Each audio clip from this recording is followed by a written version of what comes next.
कौन सी स्त्री के भाग्य में पुत्र प्राप्ति का योग नहीं होता है? कौन सी स्त्री के भाग्य में पुत्र प्राप्ति का योग नहीं होता है? नमस्कार दोस्तों, आपका स्वागत है हमारे PCKLOVKTI यूट्यूब चैनल में। आज हम कथा के माध्यम से जानने वाले हैं कि वो कौन सी निर्भाग स्त्री होती है जिनको आजीवन पुत्र सुख की प्राप्ति नहीं होती। एक बार भगवान विष्णु क्षीर सागर में आराम कर रहे थे और माँ लक्ष्मी उनके पैर दबा रही थी। तभी माँ लक्ष्मी जी ने भगवान विष्णु जी से कहा कि मेरे मन में 3 प्रकार के प्रश्न उठ रहे हैं। अगर आप मेरे इन तीनों प्रश्नों के उत्तर देंगे तभी मेरे चित्त को शांति मिलेगी। तभी भगवान विष्णु जी माँ लक्ष्मी जी से कहते हैं, हे देवी, आपके मन में जो भी प्रश्न है निसंकोच पूछो, मैं तुम्हारी शंका का निवारण अवश्य ही करूँगा। तभी माता लक्ष्मी कहती है, हे प्रभु, वो कौन सी स्त्री होती है जिसके भाग्य में संतान सुख नहीं होता? दूसरा प्रश्न है कि वो कौन सी स्त्री है जो समय से पहले विधवा होती है? और मेरा तीसरा और अंतिम प्रश्न है कि स्त्री को कौन सा श्रृंगार करने से स्वर्ग में उच्च स्थान प्राप्त होता है? तभी भगवान विष्णु जी कहते हैं, हे देवी, आपने जन कल्याण के लिए उचित प्रश्न किए हैं। ये सभी प्रश्न जन कल्याण के लिए बड़े ही महत्वपूर्ण है। पृथ्वी लोक पर जो भी इन तीनों प्रश्नों के उत्तर जानता है उसे संसार के सभी सुखों की प्राप्ति होती है। मृत्यु के पश्चात उसे स्वर्गलोक में उचित स्थान भी मिलेगा। तभी भगवान विष्णु जी माँ लक्ष्मी जी को कहते हैं कि आज मैं आपको एक अत्यंत पवित्र और उपयोगी कथा सुनाता हूँ।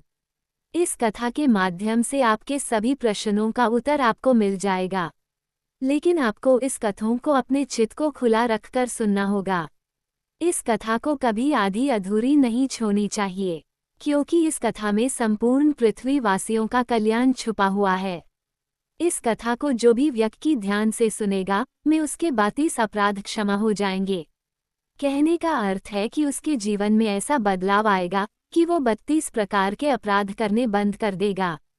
तभी माँ लक्ष्मी जी कहती है, हे प्रभु, मैं आपको वचन देती हूँ कि मैं इस कथा को ध्यान और लगन से सुनूंगी। इस कथा को जल्दी आरंभ करें, क्योंकि मैं इस कथा को सुनने के लिए उत्सुक हूँ। दोस्तों, आप भी इस कथा को आत्मिक मन से सुने, भूलकर भी इस कथा को बीच में ना छोड़े। अगर आप इस कथा को बीच में छोड़ देते हैं तो आप जीवन के एक पहलू को अधूरा छोड़ देंगे। दोस्तों, अगर आप भी एक हिंदू हैं तो कमेंट बॉक्स में जय माँ लक्ष्मी और श्री नारायण हरि विष्णु जरूर लिखें, ताकि आप पर माँ लक्ष्मी और विष्णु जी की दया दृष्टि बनी रहे। अगर आपको ये पोस्ट अच्छा लगा तो हमारे ब्लॉग का नाम याद कर लीजिए। भगवान विष्णु कहते हैं, हे देवी, एक समय की बात है, पश्चिम दिशा में एक छोटा सा गांव था। उसमें एक सेठ रहता था। सेठ के 2 बेटे थे। दोनों बेटों का विवाह भी हो चुका था। उनका परिवार हरा भरा था और सेठ के परिवार में किसी चीज की कमी नहीं थी। सेठ जितना शांत और धार्मिक था, सेठानी और सेठ के बड़े बेटे की बहू का स्वभाव उतना ही कड़वा और दुष्ट प्रवृत्ति का था, जिसके कारण सेठानी बड़े बेटे की बहू से तो बहुत प्यार से पेश आती थी, लेकिन छोटे बेटे की बहू के साथ सेठानी बहुत ही दुष्ट व्यवहार करती थे। लेकिन छोटे बेटे की बहू बहुत ही शांत मन की थी। उसके मन में किसी प्रकार का कोई पाप नहीं था। वो धार्मिक और पतिव्रता नारी थी। वो घर का पूरा काम अकेले ही कर लिया करती थी। वो घर के सभी कामों में चतुर और निपुण थी।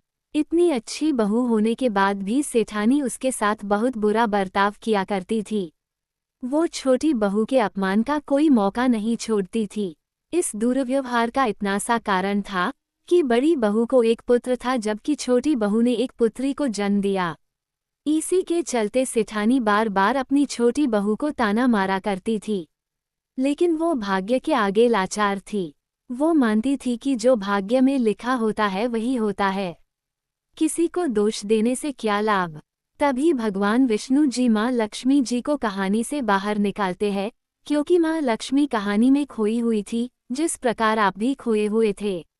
भगवान विष्णु जी कहते हैं, हे देवी, अब मैं तुझे छोटी बहू की कहानी सुनाता हूँ, जिससे आपको अपने पहले प्रश्न का उत्तर मिल जाएगा कि कौन सी स्त्री को पुत्र की प्राप्ति नहीं होती है।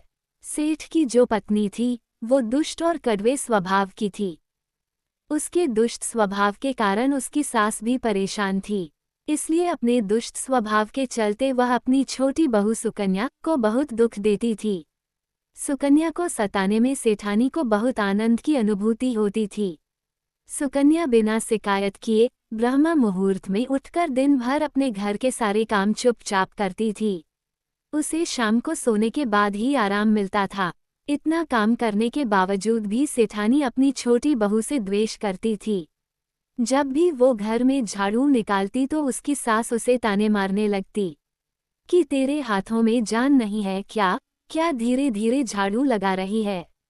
मैं मंदिर जाकर आ रही हूँ, मेरे आने से पहले भोजन बन जाना चाहिए। मेरे को मंदिर से आते ही भोजन चाहिए। ध्यान रहे कि अन्न का एक भी दाना बर्बाद नहीं होना चाहिए। बेचारी सुकन्या अपनी सांसें रोके हुए बड़ी ही विनम्रता के साथ अपनी सास की आज्ञा का पालन किया करती थी। तभी छोटी बहू खाना बनाते समय सोचने लगी कि मैं दिन भर इतना काम करती हूँ, फिर भी मेरे को चैन की सांस नहीं है। मैं कोई भी गलती नहीं करती, फिर भी सासू माँ ताना मारने के लिए कोई ना कोई बहाना ढूंढ ही लेती है। भगवान जाने कब इनकी ये ताना देने की आदत जाएगी। सुकन्या इस बड़ी ही बातें सोच ही रही थी। तभी मुख्य दरवाजे से खटखटाने की आवाज आई। छोटी बहू ने सोचा सासू होगी, अभी तक तो भोजन तैयार ही नहीं हुआ। लगता है कि मंदिर से जल्द ही आ गई। लगता है फिर से ताने सुनने पड़ेंगे। तभी सुकन्या ने बड़े ही शांत मन से दरवाजा खोला तो उन्होंने पाया कि दरवाजे पर एक सन्यासी खड़ा है। जैसे ही सुकन्या ने सन्यासी के चरण छुए तो सन्यासी कहने लगा कि सदा सुहागिन रहो, मुझे बहुत तेज भूख लगी है तो मैं इस सन्यासी को भोजन दान करूं। तभी सुकन्या ने सोचा कि अगर मैं इस साधु बाबा को भोजन करा दूं और इतने में मेरी सास आ गई तो वो मेरा जीना हराम कर देगी। फिर सुकन्या सोचने लगी, अगर मैं अपनी कुटिल सास के डर से इस बाबा को भोजन नहीं कराती हूँ तो मुझे महापाप लगेगा और आज तक मैंने जितने भी पुण्य किए हैं वो सारे पुण्य नष्ट हो जाएंगे। इतना सोचकर सुकन्या ने उस सन्यासी बाबा को घर के अंदर बुला लिया। सुकन्या ने अतिथि धर्म का पालन करते हुए उस सन्यासी बाबा को भोजन करवाने लगी। तभी उसकी सास घर पर आ पहुंचती है और उस सन्यासी बाबा को घर के अंदर भोजन करते हुए देखकर उसे बहुत ज्यादा गुस्सा आ जाता है। सुकन्या को डांटते हुए सास बोली, यहाँ कोई भंडारा चल रहा है जो तू हर किसी राह चलते भिखमंगों को घर बैठाकर खिला रही हो। ये घर क्या तेरे बाप का है जो हर किसी को लूटा रही है। सुकन्या ने अनपी सास से बड़ी विनती की कि आप घर आए अतिथि का अपमान न करें, लेकिन सेठानी ने अपनी बहू की एक भी न सुनी और सन्यासी बाबा का अपमान करते हुए उसे घर से बाहर निकाल दिया। सन्यासी बाबा के सामने ही उसके भोजन को उठाकर कचरे में फेंक दिया। उसके बाद सास ने सुकन्या पर गुस्सा करते हुए कहने लगी, अरे दुष्ट औरत, मैंने तुझे कितनी बार समझाया कि अन्न का एक भी दाना बर्बाद नहीं होना चाहिए, लेकिन तू तो सेठानी बन बैठी और उस भीखमंगे के पीछे इतना भोजन बर्बाद कर दिया। सुकन्या डरते हुए बोली, हे सासू माँ, मैंने तो सन्यासी बाबा को अपने हिस्से का भोजन दिया है, इसमें अन्न कहाँ से बर्बाद हो गया। इतनी सी बात में गुस्सा करने की क्या बात है। शास्त्र भी यही कहते हैं कि घर आए याचक को कभी खाली हाथ नहीं लौटाते। फिर सुकन्या की सास ने सुकन्या को बहुत डांटा। दोनों के बीच बहस बढ़ गई। तभी सुकन्या की सास ने धक्के मारकर सुकन्या को घर से बाहर निकाल दिया और दरवाजा बंद कर लिया। सुकन्या काफी देर तक घर के दरवाजे के सामने खड़ी रही और अपनी सास को आवाज देने लगी, लेकिन सुकन्या की सास ने अपनी बहू की एक भी नहीं सुनी और लाख विनती करने के बाद भी उसे घर के अंदर नहीं आने दिया। अंत में दुखी होकर सुकन्या उदास मन से अपने मायके की ओर चल पड़ी। मायके जाने के रास्ते में एक बहुत बड़ा जंगल था। सुकन्या भूखी प्यासी जंगल के रास्ते पर चल पड़ी। तभी अचानक से तेज हवाएं चले लगी। जोर जोर से बादल गरजने के साथ साथ मूसलाधार बारिश होने लगी। बारिश से बचने के लिए सुकन्या एक पेड़ की शरण में चली गई। पेड़ अंदर से खोखला था। उस खोखले पेड़ के अंदर एक महात्मा लीन बैठे थे। वो साधु कोई और नहीं बल्कि भगवान विष्णु खुद साधु के वेश में बैठे थे। जब साधु महात्मा ने सुकन्या को देखा तो बोले, हे पुत्री, इस सुनसान जंगल में तुम अकेली क्या कर रही हो? रोना बंद करो, मैं तुम्हारे बारे में सब कुछ जानता हूँ। तुम्हारी ससुराल वाले बड़े ही क्रूर और दुष्ट प्रवृत्ति के हैं। वो तुम्हें हर समय दुख देते रहते हैं। दुख देने का बस इतना छोटा कारण है कि तुम्हें पुत्र की प्राप्ति नहीं हुई है। पुत्री को जन्म देने के कारण तुम्हें दिन भर ताने सुनने पड़ते हैं। तभी साधु बाबा बोले, है पुत्री, तुम चिंता मत करो। मैं तुम्हें एक पर्ची देता हूँ। इस पर्ची पर जो भी उपाय लिखा हुआ है, तुम इस उपाय का पालन सच्चे मन से करो, जिससे तुम्हें एक गुणवान पुत्र की प्राप्ति होगी। जैसे ही सुकन्या ने वो पर्ची ली, साधु महात्मा वहां से गायब हो गए। इस चमत्कार को देखकर सुकन्या बहुत ज्यादा प्रसन्न हुई। जब बारिश रुकी तो सुकन्या का पति उसे ढूंढते हुए जंगल में पहुंच गया। तभी सुकन्या ने अपने पति को सारी बात बता दी। तब सुकन्या के पति ने सुकन्या की हकीकत जानने के बाद घर न जाने का निर्णय किया और फिर दोनों जंगल में ही रहने लगे। वहीं पर रहते हुए सुकन्या के मन में पुत्र के प्राप्ति का विचार आया और वह मन ही मन सोचने लगी कि अगर मुझे भी कोई पुत्र होता तो ससुराल में मुझे भी खूब इज्जत मिलती। तभी सुकन्या को साधु की पर्ची याद आ गई और फिर उसने को खोलकर पढ़ा तो उसने देखा कि जो स्त्री पुत्र प्राप्ति की कामना रखती है, उसे पति की बाईं तरफ सोना चाहिए। ऐसा करने से कुछ समय बाद में बाईं करवट लेने से नाक का दाहिना स्वर और दाहिनी करवट लेने से नाक का बायां स्वर चालू हो जाता है। तो फिर पुत्र की इच्छा हो तो उस स्थिति में मिलन से पहले ये सुनिश्चित कर लेना चाहिए कि पुरुष का दायां स्वर चलने लगे और स्त्री का बायां स्वर चलने लगे। उस समय पर गर्भधान किया जाना चाहिए। ऐसा करने से निश्चित ही पुत्र की प्राप्ति होती है। इसके विपरीत नाक के स्वर चलने से पुत्री की प्राप्ति होती है। उस पर्ची में आगे लिखा हुआ था कि मासिक धर्म शुरू होने के बाद पहले 4 दिनों में पुरुष के साथ मिलन करने से पुत्र रत्न प्राप्त हो जाता है और 5वीं रात्रि में मिलन करने से पुत्री की प्राप्ति होती है तथा 6ठी रात्रि में मिलन करने से पुत्र रत्न की प्राप्ति होती है। 7वीं रात्रि में मिलन करने से वंध्या पुत्री की प्राप्ति होती है। 8वीं रात्रि में मिलन करने से बालशाली पुत्र की प्राप्ति होती है। 9वीं रात्रि में मिलन करने से सुंदर काया की प्राप्ति होती है। 10वीं रात्रि में मिलन करने से विद्वान और श्रेष्ठ गुणवान पुत्र की प्राप्ति होती है। 11वीं रात्रि में मिलन करने से सुंदर आचरण वाली कन्या प्राप्त होती है। 12वीं रात्रि में मिलन करने से गुणवान पुत्र की प्राप्ति होती है। 13वीं रात्रि में मिलन करने से लक्ष्मी रूपा पुत्री की प्राप्ति होती है। जबकि 14वीं रात्रि में मिलन करने से गुणवान, बुद्धिमान और बलवान पुत्र होता है। फिर सुकन्या ने मासिक धर्म के 14वीं रात्रि में अपने पति के साथ मिलन किया और इसके साथ गर्भ धारण किया।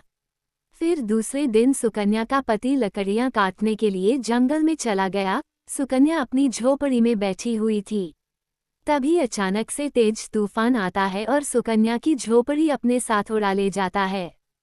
फिर सुकन्या दौड़ती हुई उस पेड़ के खोखले कोट में चली गई जहां पर उसे सन्यासी बाबा मिले थे।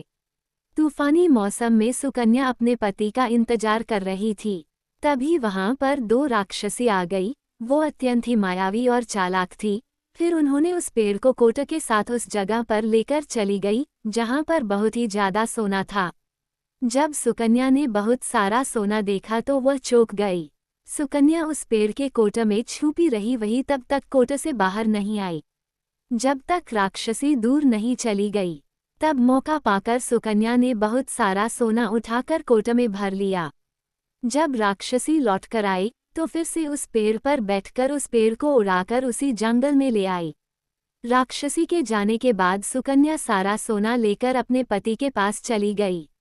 सुकन्या ने सारा सोना पति को दे दिया। फिर पति पत्नी अपने ससुराल लौट गई और सारा सोना अपनी सास को दे दिया और सारी हकीकत भी बता दी, जिसे सुनकर सास को बहुत ज्यादा गुस्सा आया और बोलने लगी, अरे मूर्ख औरत, तू बस इतना सा सोना ला पाई। इतने सोने से क्या होगा? अगर तेरी जगह में होती तो बहुत सारा सोना ले आती। अगले ही दिन उसकी सास भी उस पेड़ के कोट में जाकर छिप गई और राक्षसी की राह देखने लगी। तभी वहां पर वो 2 राक्षसी आए और उस पेड़ को उड़ाकर बर्फीले पहाड़ पर ले गई। इस दृश्य को देखकर सास बहुत क्रोधित हो गई और बोलने लगी, ये कहाँ लेकर आई है? यहाँ पर तो केवल बर्फ और मिट्टी मात्र है। तभी उन राक्षसी ने उस सेठानी की आवाज सुन ली। तभी राक्षसी ने देखा कि एक बूढ़ी औरत पेड़ के कोटे में छिपकर बैठी है। फिर राक्षसी ने उस सेठाई को कोटे से निकालकर बर्फीले पहाड़ों में फेंक दिया।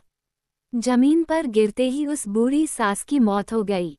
उधर सुकन्या अपने पति के साथ बड़े आनंद के साथ जीवन बिता रही थी।